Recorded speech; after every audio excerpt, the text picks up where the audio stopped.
Nah, jadi sebelum itu kita akan mulai dulu dari selanjutnya itu. Apa itu mahiyatus siyasah syar'iyyah? Apa sesungguhnya siyasah syar'iyyah itu? Kita pakai pendapat Ibnu Aqil Al-Hambali saja yang dikutip oleh Ibnu Qayyim. Ini menarik sekali menurut saya. Karena menurut Ibnu Aqil itu namanya siyasah syar'iyyah itu adalah maka nafi'lan yakunu ma'ahun nasu aqraba ila sholah wa ab'ada anil fasad walau lam nazala bihi wahyun wala wadu'a bihi rasul. Jadi yang dinamakan siyasah syar'iyyah adalah semua sistem yang bisa membawa kita kepada kebaikan dan menjauhkan dari keburukan.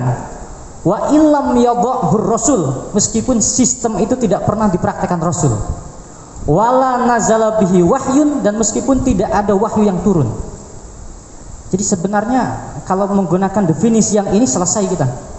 Bagaimana itu negara Pancasila, negara nasionalisme NKRI? Ya kita cek aja, mendatangkan kemaslahatan tidak? Kalau mendatangkan kemaslahatan sudah selesai. Jadi tidak perlu kita kemudian berdiskusi panjang-panjang. Langsung saja biar nanti banyak diskusi, langsung saya sebut satu aja.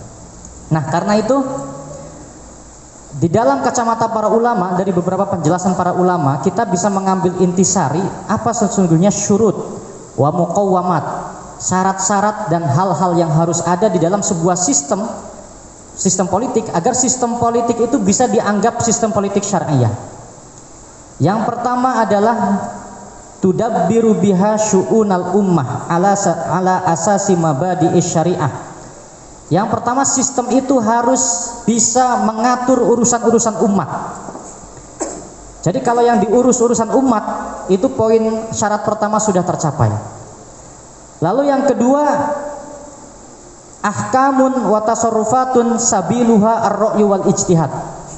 Lalu yang kedua yang ada di dalam muqawwamat fikih siyasah syar'iyyah, bahwa fikih siyasah syar'iyyah itu sebagaimana fikih-fikih yang lainnya, sabiluha ar-ra'yu wal ijtihad. Cara menggapainya, menentukannya, mencapai konsensusnya adalah ijtihad. Jadi karena tidak ada wahyu yang khusus. Lalu yang ketiga, litahqiqil masali al-ammah. Ini yang paling penting menurut kami, karena yang ketiga di dalam siyasah syar'iyyah harus ada kemaslahatan yang mencoba untuk digapai, kemaslahatan umum. Lalu yang keempat, al-istijabah lima talibil hayat al-mutajaddidah, harus bisa menjawab tantangan-tantangan kontemporer yang terjadi di dunia yang terbaru ini. Nah, jadi kalau ini terpenuhi sesungguhnya, maka sistem tersebut bisa disebut sistem Islami. Ada hal-hal yang tidak terpenuhi meskipun namanya nama Islam, tapi tidak bisa disebut sistem yang Islami. Jadi saya sering memberikan contoh kepada para santri, ada orang yang namanya Abdullah, ada orang yang namanya Yohanes. Ini kira-kira yang Islam yang mana? Yang Yohanes atau Abdullah? Yang Abdullah, kecuali Edward atau itu bisa Islam juga. Tapi kalau Yohanes Donald Islam juga. Tapi kalau Yohanes kayak sulit kita nemukan Islam. Atau apa? Abdul Kristus lah, hamba Kristus misalkan. Itu kan pasti Kristen. Abdul Masih Abdul Kristus. Nah, jadi ada Muhammad Islam, Abdul Masih Kristen. Tetapi si Muhammad mencuri, si Abdul Masih memberikan sumbangan. Maka dalam keadaan ini yang Islami si Kristen, si Islam ini tidak Islami. Jadi memang ada perbedaan antara Islam dengan Islami. Nah, yang kita ingin cari itu adalah sistem politik yang Islami, bukan sistem Islam. Karena kalau namanya Islam tetapi tidak ada poin-poin ini tidak tercapai, maka itu sesungguhnya sistem Islam tetapi tidak Islami. Jadi khilafah itu meskipun namanya Islam, tetapi dia berpotensi menghilangkan poin-poin ini. Karena kalau kita ingin menciptakan negara khilafah seperti yang disampaikan Gus Ulil, maka kita harus siap perang. Makanya itu sistem yang menurut mereka Islam tetapi tidak Islami. Karena itu harus kita hindari. Oke, selanjutnya. Ini tidak usah dibaca lagi lah. Biar lebih singkat. Nah, jadi yang terakhir yang ingin saya sampaikan begini. Ini sebagai pemantik diskusi. Menurut saya nih Gus, nanti kalau salah tolong dibetulkan ya Gus. Kalau nggak dibetulkan jenengan yang dosa. menurut saya terkadang kita harus melawan nas untuk bisa sesuai dengan nas. Terkadang kita harus melawan zahir nas agar kita sesuai dengan nas. Jadi contohnya begini, Nabi Muhammad itu mengatakan, kalau kita buang air kecil atau besar, maka menghadaplah ke barat atau menghadaplah ke timur. Jangan menghadap ke utara atau menghadap ke selatan. Nah, itu nasnya begitu. Apakah bisa itu kita terapkan di Indonesia? Tidak bisa. Karena kalau kita menerapkan apa yang Nabi sampaikan harus menghadap ke barat, berarti kita menghadap kiblat. Kalau menghadap ke timur membelakangi kiblat, dan itu tidak boleh. Nabi mengatakan menghadaplah ke utara ke selatan. Mengapa seperti itu? Karena Nabi hidup di Madinah, selatannya Mekkah. Karena Nabi mengatakan menghadaplah ke barat atau ke timur. Tetapi hadis itu kalau kita praktekkan, maka kita akan menentang maksud dari nas. Makanya di dalam konteks ini kita harus menentang zahir nas agar kita bisa mempraktekkan maksudun nasi. La budda an nunaqidha zahiran nasi lil hifadz ala maksudin nasi. Jadi kita harus melawan nas agar kita menyelamatkan nas. Itu tesis pertamanya. Nah, selanjutnya kenapa kita ingin sampaikan seperti itu? Karena menurut para ulama, apa yang dilakukan oleh Nabi Muhammad SAW, sunnah-sunnah Nabi itu tidak semuanya harus kita ikuti. Sunnah Nabi tidak harus diikuti. Kenapa seperti itu? Imam Al-Qarrafi itu mempunyai sebuah kitab yang cukup bagus yang berjudul Al-Ihkam fi Tamyizil Ahkam, ya. Jadi kitab yang membedakan antara hukum-hukum atau fatwa-fatwa yang telah disampaikan Nabi Muhammad. Intinya adalah ketika ada ajaran agama yang disampaikan oleh Nabi Muhammad, maka kita harus bedah terlebih dahulu.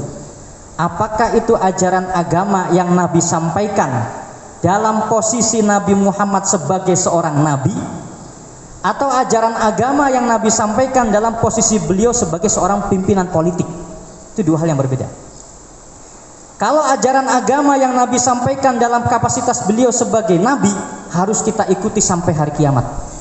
Contohnya sholat, zakat, dan seterusnya. Tetapi kalau ajaran agama yang Nabi sampaikan dalam kapasitas beliau sebagai pimpinan politik, maka tidak boleh kita ikuti bentuknya, tetapi kita ikuti makosidnya, nilai-nilainya. Ini penting. Nah, karena itu kemudian timbul rumusan tadi bahwa sistem politik Islam itu yang penting ada kemaslahatan. Terserah Nabi mau pernah melakukan atau tidak, itu bukan urusan. Nah, contohnya apa? Contohnya banyak sekali. Misalkan yang sering dikutip oleh para ulama itu, Nabi Muhammad SAW menyampaikan, man ahya ardon maitatan fahiyalah. Barang siapa menggarap tanah kosong, maka tanah kosong itu menjadi miliknya dia. Nah, ada yang mau mempraktekkan di Gorontalo. Ada tanah kosong gak ditanamin, oh kita garap, jadi milik saya ini. Kenapa? Nabi bilang begitu. Itu kan problem. Hadisnya seperti itu, man ahya ardon maitatan fahiyalah. Yang garap tanah kosong menjadi miliknya dia. Tapi sekali lagi kita putuskan di awal tesisnya, terkadang kita harus melawan zahir nas untuk menyelamatkan maksud dari nas. Karena itu semua ulama sepakat, man ahya ardon maitatan fahiyalahu biiznil imam. Ada tambahannya. Yang menggarap tanah kosong, maka tanah kosong itu menjadi miliknya dengan syarat diizinkan oleh pemerintah. Syarat diizinkan oleh pemerintah tidak disebutkan Nabi. Tetapi sekali lagi, karena itu adalah ajaran agama yang keluar dari Nabi Muhammad dalam kapasitas beliau sebagai pimpinan politik, maka tidak harus kita ikuti bentuknya, tapi harus kita ikuti filosofinya. Contoh lain, misalkan Nabi Muhammad ketika ditanya tentang luqotoh, itu barang-barang yang ditemukan, kalau ada uang diambil dan sebagainya kan, diamankan. Nah, kalau Nabi Muhammad ditanya, ya Rasul, bagaimana kalau ada unta yang tidak ada tuannya? Dolatul ibil ya Rasulullah, bagaimana unta yang kita temukan tidak ada tuannya? Apakah kita amankan? Nabi Muhammad menjawab, malaka walaha, ngapain kamu ngurus onta? Biarkan saja. Onta itu adalah hewan yang bisa mencari tuannya sendiri. Jadi nggak usah diamankan. Ini hadisnya Nabi. Tetapi di zaman Sayyidina Utsman merubah itu. Kata Sayyidina Utsman, kalau ada onta yang berkeliaran tidak ada tuannya, kita amankan. Ditanya oleh orang-orang, kenapa? Padahal kan Nabi bilang biarkan saja. Sayyidina Utsman menjawab, karena di zamannya Nabi orang-orang soleh semua, nggak mungkin diambil. Kalau di zaman sekarang onta berkeliaran langsung jadi sate, bahaya. Makanya Sayyidina Utsman berijtihad harus diamankan. Sayyidina Umar menentang zahir nas Nabi untuk menyelamatkan maksud dari nas Nabi. Karena maksudnya adalah pengamanan. Nah, contoh lain misalkan 3 saja. Mu'allaf, ini Sayyidina Umar lebih keren lagi. Sayyidina Umar lebih berani lagi. Jadi Sayyidina Umar itu menurut saya lebih jil daripada Gus Ulil. Dulu Gus Ulil kan jil. Tapi saya pernah tanya, ini mumpung NU semua, saya pernah tanya, Gus, dulu itu sebenarnya jil itu settingan atau enggak? Ya settingan sih memang. Karena Gus Ulil itu ingin memancing musuh-musuh NU keluar semua. Tujuan utamanya lah begitu. Jadi Sayyidina Umar ini kalau ada yang layak jadi koordinator jil itu Sayyidina Umar sekarang, bukan Gus Ulil. Di dalam Al-Quran jelas, innamas shadaqatu lil fuqara'il masakin wal amilina 'alaiha wal mu'allafati qulubuhum. Yang berhak menerima zakat salah satunya adalah orang mu'allaf, orang baru masuk Islam. Teks Al-Qurannya jelas. Tapi apa kata Sayyidina Umar? Saya tidak mau ngasih zakat kepada orang baru masuk Islam. Ditanya oleh orang-orang, mengapa Umar? Dulu ketika Islam baru muncul, Islam masih lemah, butuh mu'allaf. Sekarang sudah kuat, mau masuk Islam silahkan, enggak pergi sana. Sayyidina Umar. Itu artinya Sayyidina Umar menentang nas demi menyelamatkan tujuan dari nas. Karena itu kemudian sekali lagi kaidahnya, ajaran agama yang berhubungan dengan politik, maka tidak harus kita ikuti bentuknya, tetapi kita ikuti filosofinya, yaitu kemaslahatan. Karena itu sebagai penutup, ketika orang-orang Khawarij mengkafirkan Sayyidina Ali, alasannya sama dengan HTI sekarang mengkafirkan kita. Alasan orang Khawarij, ada 3 hal yang dipersoalkan oleh orang Khawarij. Itu hadis di Tobroni cukup panjang. Tetapi yang paling pertama yang dipersoalkan oleh orang Khawarij adalah Sayyidina Ali itu hakama fi dinillah ar-rijal. Sayyidina Ali menggunakan hukum musyawarah, hukum manusia. Sedangkan la hukma illa lillah, hukum itu harus dari Allah. Jadi Sayyidina Ali pakai hukum manusia, sedangkan hukum harus dari Allah, makanya kafir. Ibnu Abbas kemudian pergi menemui Khawarij. Ibnu Abbas lalu bertanya, bagaimana kalau saya bisa mendatangkan dalil dari Al-Quran bahwa kita boleh menggunakan hukum manusia? Apakah kalian akan bertobat? Orang Khawarij bilang, ya kami bertobat. Lalu Ibnu Abbas kemudian menyampaikan dalil. Kata Ibnu Abbas, di Al-Quran ada sebuah ayat, fa in khiftum shiqaqa bainihima fab'athu hakaman min ahlihi wa hakaman min ahliha yurida islaha yuwaffiqillahu bainahuma. Kalau suami istri terjadi cekcok, maka jalan keluarnya bukan nanya Allah, enggak nanya Allah, tetapi jalan keluarnya utus hakam, juru diskusi dari pihak suami dan juru diskusi dari pihak istri berdiskusi. Hasil keputusannya harus diikuti bersama. Ibnu Abbas bertanya kepada orang Khawarij, kira-kira yang mana yang lebih besar, kemaslahatan keluarga atau kemaslahatan negara? Orang Khawarij menjawab kemaslahatan negara. Dalam maslahat keluarga saja Allah menyerahkan hukumnya kepada manusia. Padahal kalau Allah mau, Allah urus sendiri. Tetapi Allah menyerahkan kepada manusia. Itu artinya dalam permasalahan yang lebih urgen, dalam permasalahan negara, maka kita diperbolehkan menggunakan hukum manusia.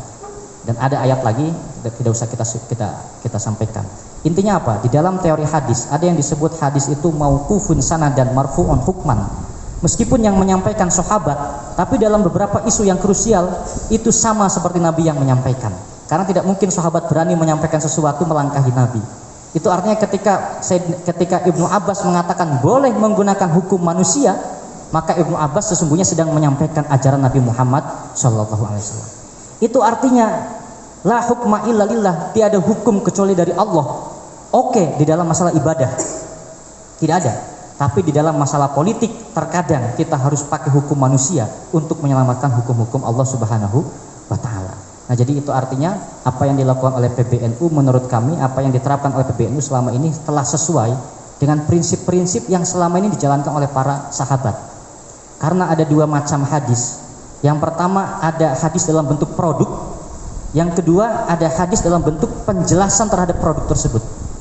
Jadi misalkan begini, mohon maaf ini para santri lah atau para kiai, kalau buang air kecil berdiri atau jongkok? Pertanyaan ekstrim sih. Ada yang sambil lari? Kita buang air kecil jongkok. Karena yang sunnah itu jongkok, memang duduk sambil, ya duduk itu maksudnya jongkok. Tapi kemudian sahabat Anas bin Malik mengatakan Nabi Muhammad pernah kencing sambil berdiri. Kalau minum, yang sunnah itu duduk. Tetapi Sayyidina Ali suatu ketika dalam Sahih Bukhari minum sambil berdiri. Ditanya oleh para sahabat, Sayyidina Ali, kenapa kamu gak ikut sunnah? Sayyidina Ali jawab sederhana, kamu yang goblok. Falaqad ra'aitu Rasulullah sallallahu alaihi wasallam yashrab qa'iman. Saya pernah langsung melihat Nabi Muhammad minum sambil berdiri.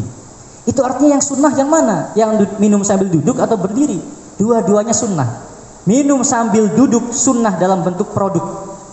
Ketika Nabi minum sambil berdiri, sunnah dalam bentuk penjelasan terhadap produk tersebut untuk menjelaskan bahwa status fikih minum sambil duduk hanya mustahab, tidak wajib. Itu orang-orang. Begitupun kencing sambil duduk sunnah tidak? Sunnah dalam bentuk produk.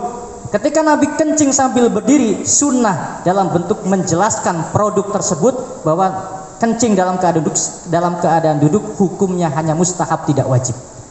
Jadi itu artinya la hukma illa lillah, ya sunnah.